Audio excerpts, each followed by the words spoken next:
परदेशात जॉब म्हणजे आता सुरक्षित भविष्य राहिले का? एकदा फॉरेन मध्ये गेलो की आयुष्य सेट असं लाखो भारतीय तरुणांचं स्वप्न आजही तितकंच मोठं आहे. पण 2026 मध्ये जागतिक जॉब मार्केट इतक्या वेगानं बदलतोय की आता हा प्रश्न गंभीरपणे विचारला जातोय की परदेशात जॉब खरंच सेफ आहे का? आज जगभरात एआय मुळे मोठं कॉर्पोरेट रिस्ट्रक्चरिंग सुरू आहे. अमेझॉन, क्लाउडफेअर, ॲटलासियन, मेटा सारख्या मोठ्या कंपन्यांनी हजारो एम्प्लॉईज कमी केलेत. कारण कंपन्या आता मॅनपॉवर पेक्षा एआय इन्फ्रास्ट्रक्चर आणि ऑटोमेशनवर जास्त पैसा खर्च करत आहे. कारण मशीनना थकवा येत नाही, ब्रेक लागत नाही, सॅलरी वाढ मागितली जात नाही आणि त्यात 24 तास कितीही वेळ न कंटाळता काम करू शकतात. त्यामुळे आता अनेक कंपन्यांच्या नजरेत मोठी टीमपेक्षा स्मार्ट एआय सिस्टम जास्त फायदेशीर ठरते. याचा सर्वात मोठा फटका एंट्री लेवल आणि मिड लेवल जॉब्सला बसताना दिसतोय. Basic coding, manual testing, support roles आणि रिपिटेटिव्ह ऑफिस वर्क हळूहळू एआय कडे शिफ्ट होतंय. पूर्वी ज्या कामासाठी मोठी टीम लागायची ते काम आता कमी लोक आणि एआय टूल्स करतायत. युनायटेड स्टेट्समध्ये परिस्थिती सध्या सर्वात जास्त अस्थिर मानली जाते, विशेषतः H1B व्हिसावर काम करणाऱ्यांसाठी. कारण तिथे जॉब गेली म्हणजे फक्त कंपनी सोडावी लागते असं नाही, तर अनेकांसाठी संपूर्ण अमेरिकन ड्रीम डळमळू शकतो.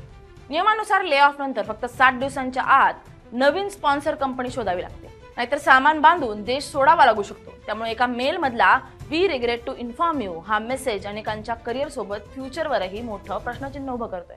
कॅनडामध्ये व्हिसा आणि PR ऑपॉर्च्युनिटीज अजूनही अनेकांना आकर्षित करतात, पण तिथलं वास्तव आता सोशल मीडियावर दिसणाऱ्या सुंदर रील्स पेक्षा खूप वेगळं असल्याचं अनेक भारतीय सांगताना दिसतात.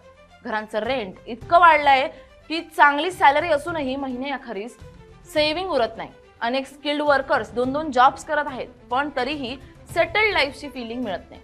काहींसाठी कॅनडा आता ड्रीम कंट्रीपेक्षा सर्व्हायव्हल मोडमध्ये चालणारं आयुष्य वाटू लागलंय. दुसरीकडे जर्मनी आणि काही युरोपियन कंट्रीज अजूनही स्किल्ड प्रोफेशनल शोधतायत. विशेषतः इंजिनिअरिंग, हेल्थकेअर, मॅन्युफॅक्चरिंग आणि ॲडव्हान्स टेक सेक्टर्समध्ये एक्सपिरियन्स लोकांची डिमांड कायम आहे.